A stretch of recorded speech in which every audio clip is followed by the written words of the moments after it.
नमो नमः।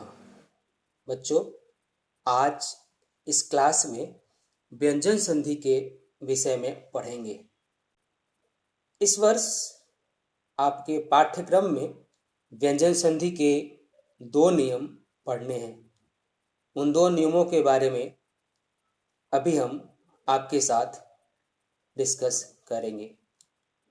पहला नियम है प्रथम वर्णस्य तृतीय वर्णे परिवर्तनम, अर्थात पहले वर्ण का तीसरे वर्ण में परिवर्तन करना।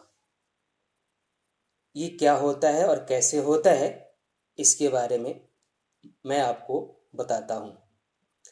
पहले मैं एक उदाहरण के तौर पर आपके सामने रखा हूँ, जिसे ध्यान से देखिए। उदाहरणम अनुसृत्य संधिम संधि विच्छेदम व कुरुत। जैसे चलत जमा अनिशम चलद निशम एव उन्नतिम करोति। अब यहाँ पर त वर्ग का पहला अक्षर है और उसके आगे अनिशम शब्द है, और उदाहरण में देखा हमने कि त द बन गया, यानी त जो पहला वर्ण था वो तीसरे वर्ण द में परिवर्तन हो गया और जोड़ने के बाद चलद अनिशम बना।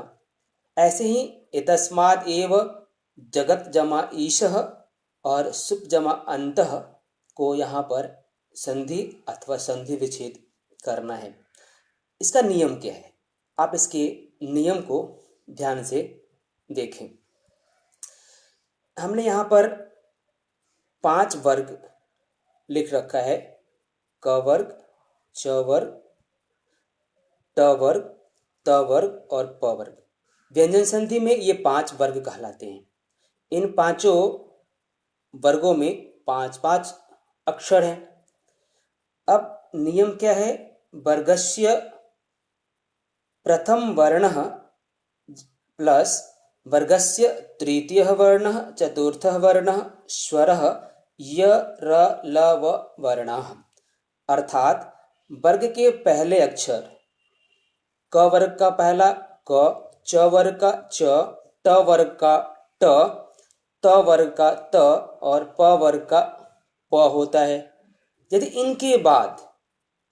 इनके बाद वर्ग के तीसरा अथवा चौथा, जैसे क वर्ग में ग और घ तीसरा चौथा वर्ण है, च वर्ग में ज और झ, ऐसे ही ट वर्ग में ड और ढ, त वर्ग में द और ध और प वर्ग में ब और भ तीसरा चौथा वर्ण है।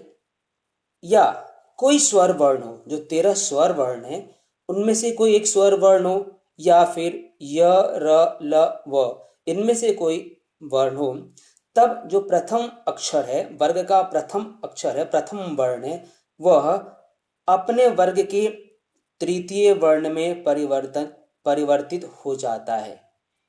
उदाहरण से हम ज्यादा समझेंगे। जगत जमा ईशः। अब यहाँ पर जो त है, त के बाद एक स्वर आया है ई।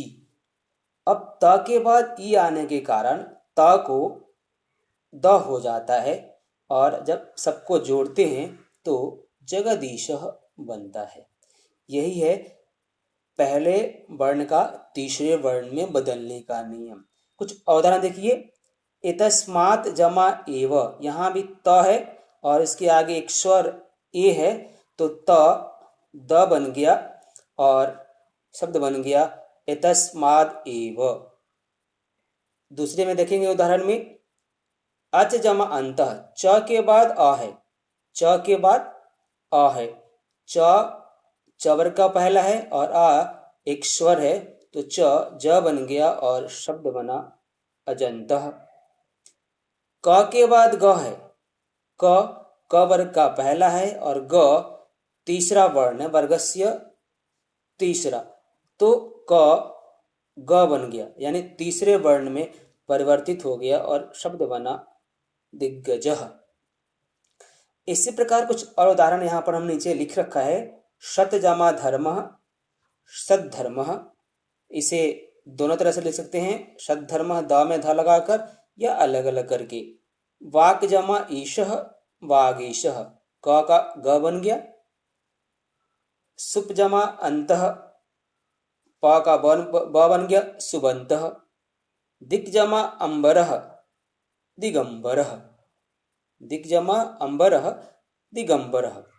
तब ये हमने क्या देखा कि वर्ग का प्रथम वर्ण अर्थात क च ट त प, क च ट त प, ये प्रथम वर्ण के बाद तीसरा या चौथा वर्ण वर्ग का या कोई स्वर या य र ल व में से कोई वर्ण आता है, तो ये पहला वर्ण अपने अपने वर्ग के तीसरे वर्ण में बदल जाता है। इन उदाहरण के माध्यम से हमने यही समझाने का प्रयास किया है और यही इसका नियम है। प्रथम वर्ण का तीसरे वर्ण में परिवर्तन आपका ये पहला नियम है। दूसरा नियम जो नीचे लिखा है, प्रथम वर्णस्य पंचम वर्णे परिवर्तन।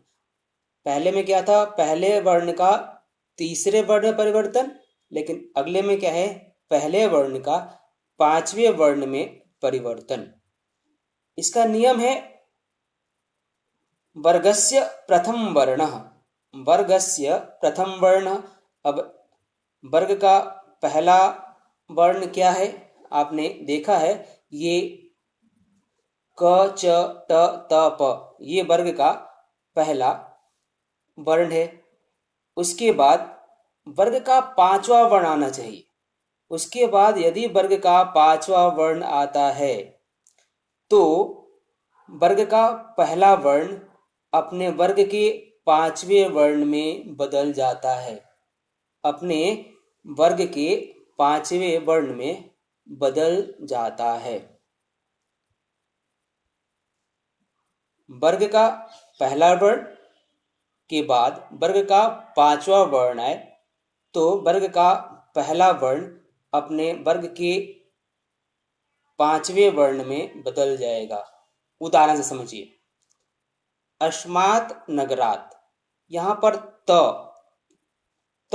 वर्ग का पहला वर्ण है और आगे न पांचवा वर्ण है, तो नियमानुसार त अपने वर्ग के पांचवें वर्ण न में बदल गया और फिर सबको जोड़ने के बाद बना अस्मात् नगरात्। क्या बना, अस्मात् नगरात्। दूसरे उदाहरण समझेंगे, यहाँ पर दिक् है, क के बाद न आया है नागः, दिक् जमा नागः।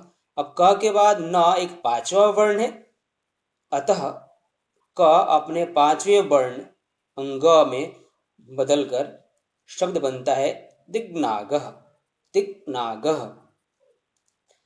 और उदाहरण लीजिए, वाक जमा मयम, क के बाद म, क पहला वर्ण है, म पांचवा वर्ण है, तो क अपने पांचवें वर्ण अंग में बदल गया और शब्द बन गया वांगमयम, शब्द बन गया वांगमयम।